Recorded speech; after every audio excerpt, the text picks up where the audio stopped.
The wind screamed across the frozen hell of Keth, 7 like it had a personal grudge against anything still breathing. Snow didn't just fall here. It attacked. It tore at exposed skin, found every gap in armor, and reminded you that this planet wanted you dead.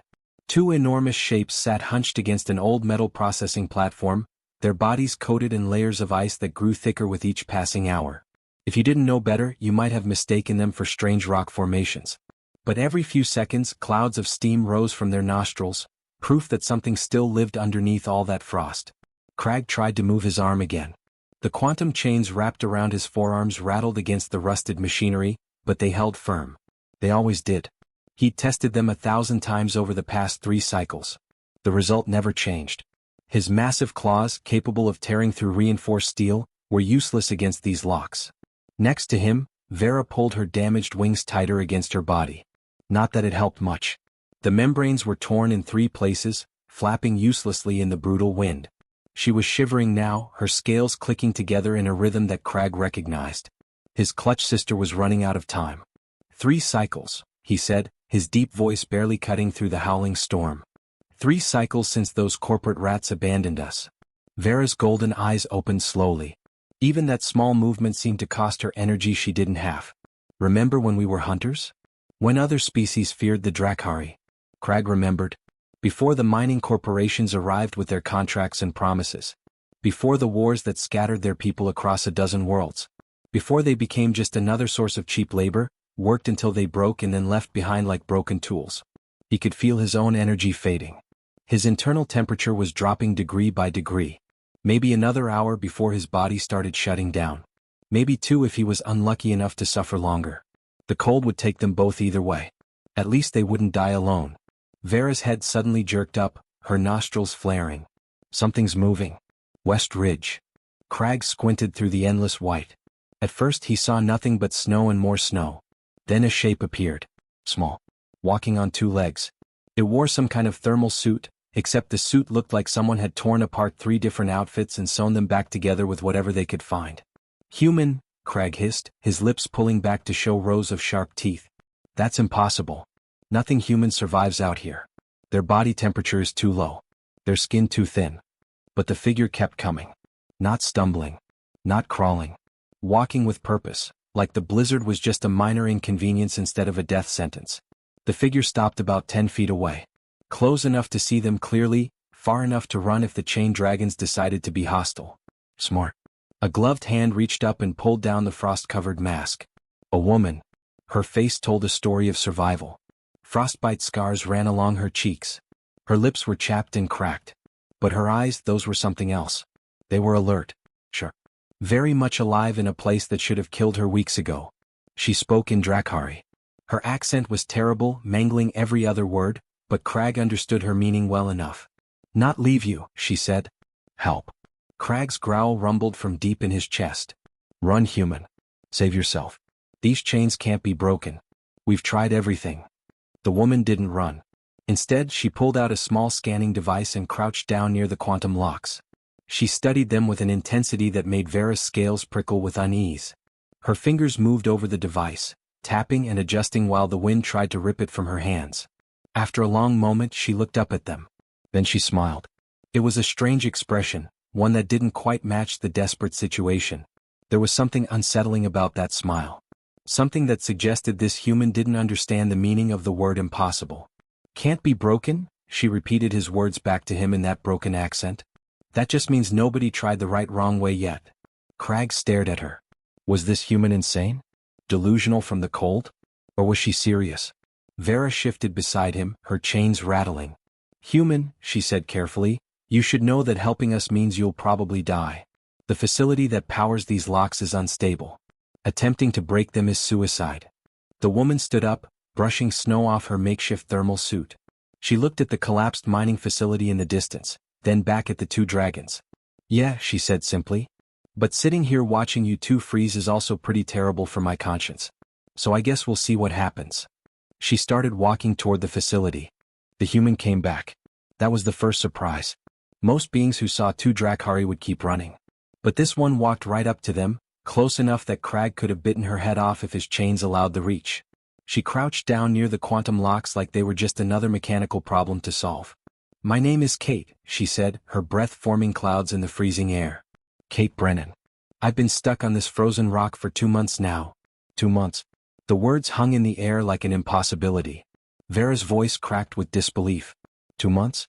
That's not possible. The temperature drops to -60 at night. Sometimes lower. Your species, humans, you don't have thick scales or internal heat regulation. You should have been dead in the first week.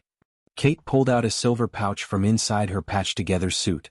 She squeezed something into her mouth that looked like thick paste. The moment it hit her tongue, her face twisted into a grimace. "Tastes like I'm licking a battery that's been soaked in chemicals. But it keeps you warm from the inside. You too want some?" Crag just stared at her. This woman had to be losing her mind. Freezing to death did that sometimes. Made people say strange things, act in ways that made no sense. But Kate held out the pouch toward Vera, her hand steady despite the cold that should have made her fingers too numb to move. Vera hesitated, then extended her long tongue.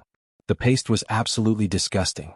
It tasted like metal mixed with something that might have been food a very long time ago. But within seconds, warmth bloomed in her chest, spreading through her body like someone had lit a small fire inside her. "Chemical heat packs," Kate explained, tucking the pouch back into her suit. "I mixed them into the emergency food supply from my ship. Combined some of the thermal gel from the heating units with the protein paste. Pretty sure it's not safe by any standard, but there's nobody here to tell me I can't eat it." Crag found his voice. "Why are you doing this? Why help us?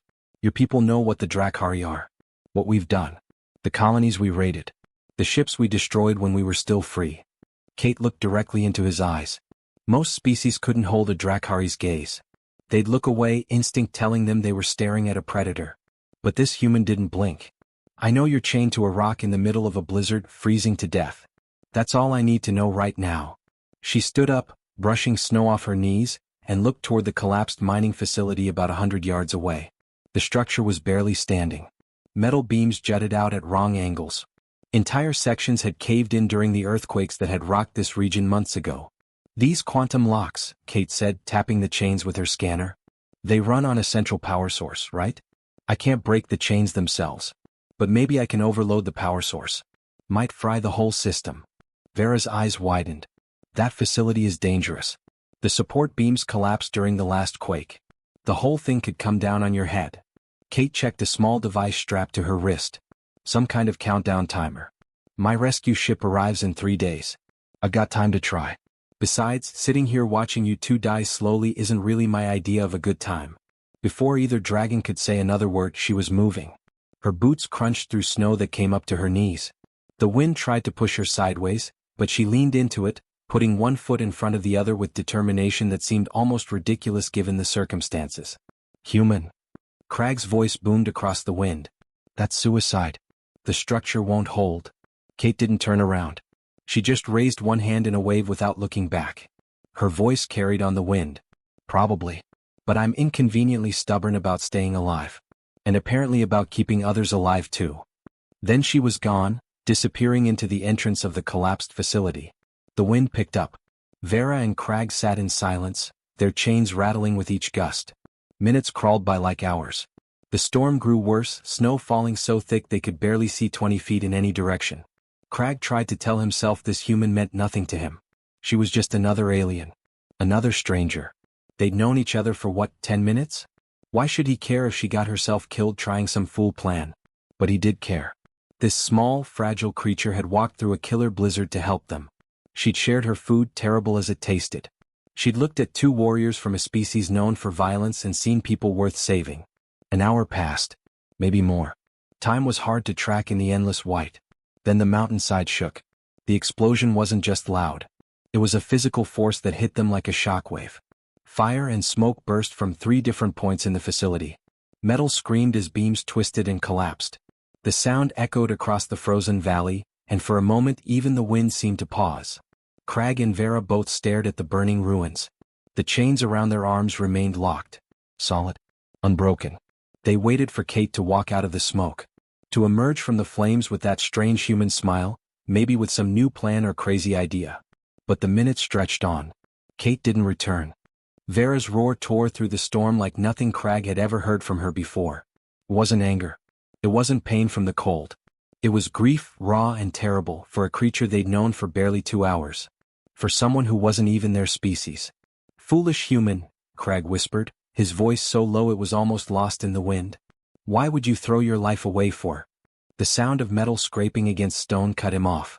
Both dragons' heads snapped toward the facility entrance so fast their chains rattled violently against the platform. Through the smoke and falling snow something moved. Someone moved. Kate stumbled out of the burning facility like a ghost rising from its grave. Her face was completely black with soot. Blood ran down from a deep gash above her right eye, mixing with the ash and freezing on her cheek. Her thermal suit was torn in a dozen places, still smoking in spots where burning debris had hit her. But that wasn't what made Crag's breath catch in his throat. Kate was dragging something behind her. A massive power conduit, easily 3 times her size, trailing cables that sparked and hissed against the snow. She pulled it foot by agonizing foot, her boots sliding in the ice as she fought for every inch. "Plan A," she gasped, her voice rough from smoke, "failed pretty spectacularly." She made it another 10 feet before her knees buckled and she collapsed into the snow. "So I'm moving to Plan B." "You're alive."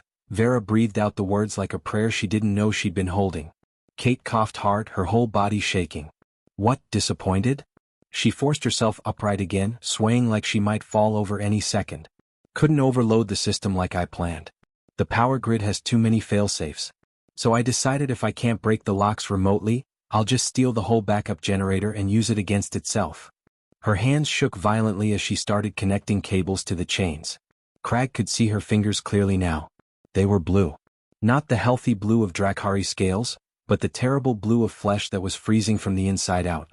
She'd lost her gloves somewhere in the facility, and frostbite was setting in fast. "This will create a feedback loop," Crag said, his voice careful and measured. He'd seen feedback loops before.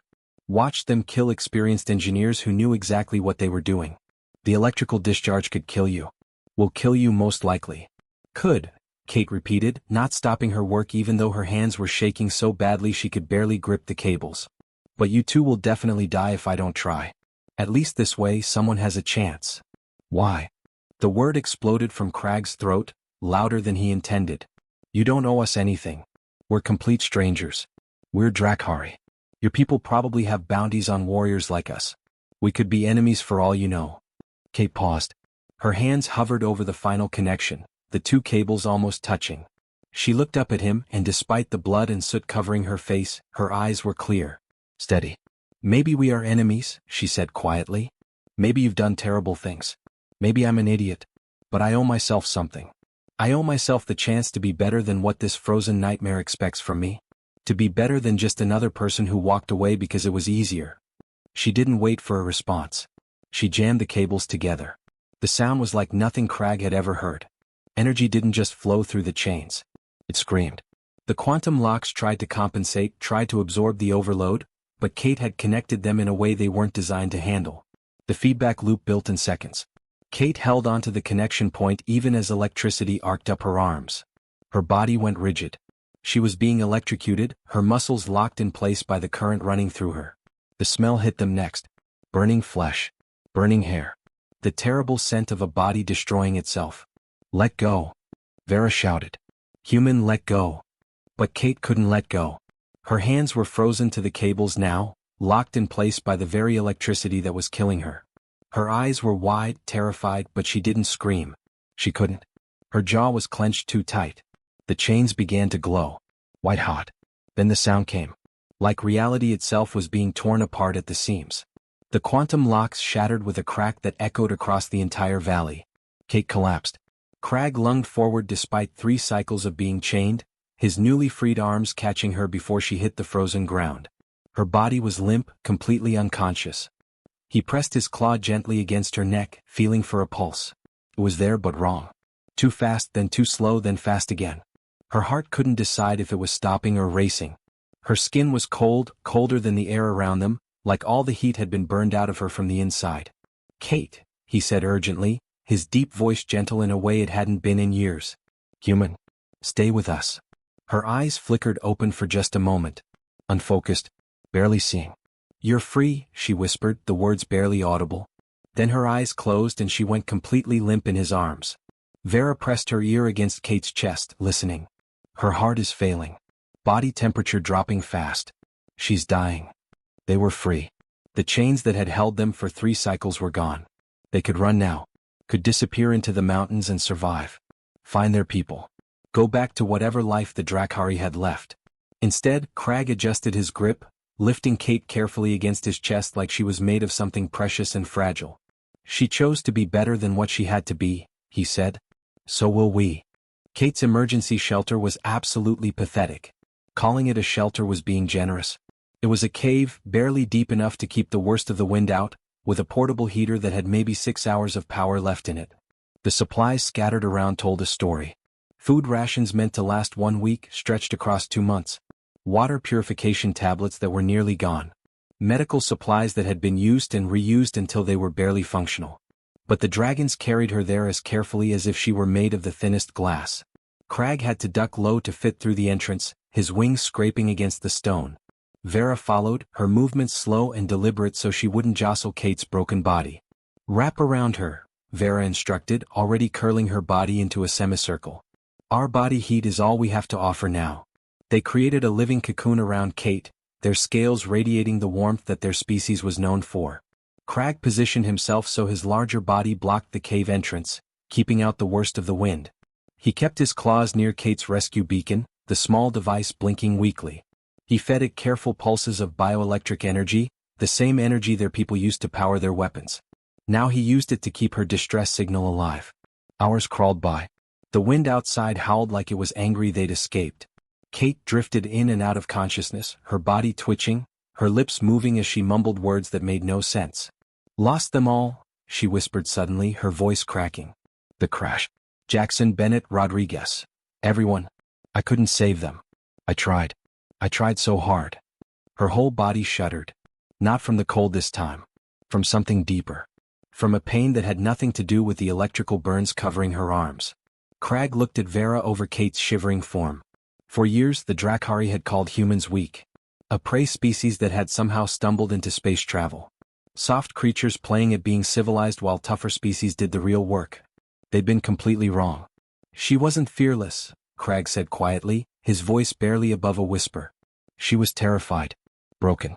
She's been alone here for 2 months, watching her crew die, knowing she was next. And she still kept going. That's what makes humans dangerous, Vera replied, adjusting her wing to cover a gap where cold air was seeping in. They don't know when to quit. No. Crag's claw gently moved a strand of Kate's hair away from her burned face. They know exactly when to quit. They just choose not to. That's different. That's worse. Or better. I'm not sure anymore. Kate's hand suddenly clutched at something on her belt. Her fingers, wrapped in makeshift bandages, fumbled with a small device. A holoframe, Crag realized. He carefully removed it from her belt and activated it with the tip of one claw. A young girl appeared in the blue light. Maybe 7 or 8 years old. Human. With the same eyes as Kate. She was laughing, her arms wrapped around a large dog, her smile so bright it seemed to light up the whole image. Her offspring, Vera whispered, understanding immediately. Kate's eyes suddenly opened. They were bright with fever, unfocused and seeing things that weren't there. Lily, she breathed, her voice so soft they had to lean in to hear. My baby girl. Told her mommy would come home. Promised her. Can't break promises to your kids. You can't. Tears ran down her face, freezing on her cheeks. Then her eyes closed again and she was gone, lost somewhere in the fever dreams. Crag looked at that image for a long time. A child waiting at home for a mother who might never return. A mother who'd fought for 2 months on a frozen hell because she'd made a promise to her daughter. And then, when she could have just waited for rescue, she'd risked everything to save 2 aliens she didn't know. The first day passed. Then the second. Kate's breathing became more shallow with each hour. Her lips turned blue despite their best efforts. The electrical burns were infected. Her body was shutting down piece by piece. On the second day, Vera's head lifted suddenly. Ship. I hear engines. Crag listened. There. A low hum growing louder. He moved to the cave entrance and looked up. A rescue vessel was cutting through the storm, its lights sweeping across the frozen landscape. We have to signal them, Vera said. Now. They'll see us, Crag replied, his voice flat. Drakari are wanted by half the galaxy. There are bounties on warriors like us from 6 different systems. They'll shoot first and ask questions later. Vera looked down at Kate. The human's chest was barely rising now. She took that risk for us. Walked into an exploding building. Nearly died breaking our chains. Crag was quiet for a moment. Then he carefully lifted Kate against his chest, feeling how small she was. How fragile. This tiny creature who had walked into a blizzard to save monsters. Then we take that risk for her, he said. They carried Kate out into the open snow, into full view of the descending ship. The spotlights hit them immediately, and Crag heard the ship's weapon systems powering up. The distinctive whine of plasma cannons charging. The ship landed 50 feet away. The door opened and armed humans emerged, at least 8 of them, all wearing combat gear and carrying rifles that could punch through Drakari scales. Every weapon pointed at them. Crag stood over Kate's body, spreading his wings wide to shield her from the weapons. Vera moved beside him, her stance protective. She saved us, Crag said in perfect English, his accent barely noticeable. Now we protect her. This is not negotiable. Lieutenant Tyler Brooks kept his rifle trained on the massive dragon that had identified itself as Crag. His finger wasn't on the trigger yet, but it was close. Real close. But his eyes kept drifting down to the woman lying in the snow between the two creatures.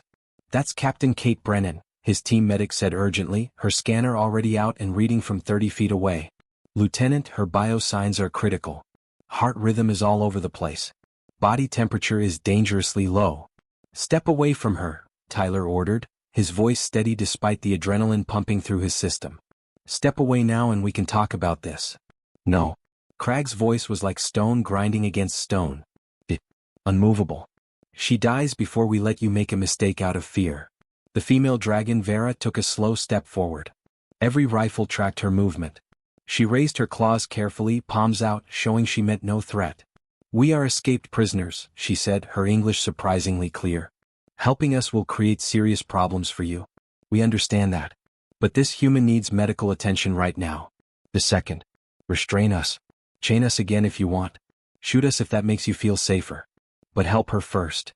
Tyler had been trained for first contact scenarios. Trained for hostile aliens. Trained for ambushes and traps. But nobody had trained him for 2 massive predators begging him to save a human's life before worrying about themselves. The medic, Nicole, pushed right past Tyler's rifle. I didn't join the medical corps to watch someone die during a standoff, she snapped.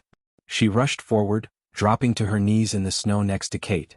Her scanner beeped rapidly as she ran it over Kate's body. Internal injuries. Electrical burns covering 40% of her body.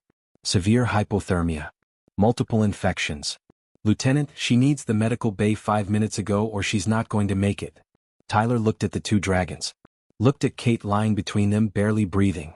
Looked at the protective way they stood over her, like guards protecting something precious. He made a decision that would probably end his career. Load Captain Brennan, he ordered. Get her to the med bay immediately. The Drakari come with us. Sir, the protocols, his second-in-command started. Unauthorized alien contact, escaped prisoners, this is going to... I'll handle the protocols, Tyler cut him off. He lowered his weapon and after a moment his team followed his lead. Anyone who dies trying to keep someone else alive is someone I don't leave behind. That goes for her friends too. Crag's eyes widened slightly. It might have been surprise. Or respect. Hard to tell with an alien face. Thank you, Vera said quietly. Don't thank me yet, Tyler replied. You're still coming in restraints. Non-negotiable. Acceptable, Crag rumbled. The days that followed were chaos. Diplomatic incidents. Emergency council meetings. Galactic protocols being violated left and right. But Tyler had made his report clear and simple. 2 aliens had saved a human life. He wasn't leaving them behind. 3 weeks later, everything had settled into a strange new normal. Kate woke up slowly, her eyes adjusting to soft lights above her. The steady hum of life support systems filled her ears. Clean sheets. Temperature-controlled air. For a moment she forgot where she was. Forgot about the ice and the cold and the... You're awake. She turned her head, wincing at the movement. Crag sat in the corner of the hospital room. He was far too large for any of the chairs, so he'd simply folded his massive body on the floor. Vera stood by the window looking out at the starfield beyond. You came, Kate whispered, her voice rough from weeks of not using it properly. We did, Crag said, his voice surprisingly gentle for a creature his size. And we stayed. We've formally requested asylum within human territories. Kate tried to process that. The Galactic Council isn't going to be happy about that. There are treaties. Agreements about prisoner transfers. Let them file complaints. Vera turned from the window, her golden eyes warm. We spent our entire lives in chains. Some were metal. Some were laws and traditions and the expectations of what Drakhari warriors should be. You showed us what it really means to break free. The door opened and a doctor walked in. Dr. Rachel Hayes, according to her name badge. She checked Kate's monitors with practiced efficiency, nodding with satisfaction at what she saw. Your vitals are stabilizing nicely. Though I have to say, your dragon friends here have been making the night shift nurses pretty nervous. They haven't left this room since we brought you in. Kate looked at Crag and Vera. You stayed? The whole time. You stayed with us when you could have run, Crag said simply. We returned the favor. Dr. Hayes made a few notes on her tablet. I'll give you all some privacy. But Kate, don't overdo it. You nearly died. Multiple times, actually. After the doctor left, Kate stared at her hands. They were bandaged, but she could still see the edges of the electrical burns. I don't know what I was thinking, she said quietly. Walking into that facility. Trying to break quantum locks with a stolen generator. It was insane. No, Crag rumbled. It was exactly what humans do. You see something wrong and you try to fix it, even when the odds are impossible. We're terrifying as warriors, Vera added. But you're terrifying in a completely different way. You looked at two-chain monsters and saw people worth saving. In a galaxy where most species would have walked away, you ran toward danger. That's not terrifying, Kate said. That's just being human. Exactly, Vera replied.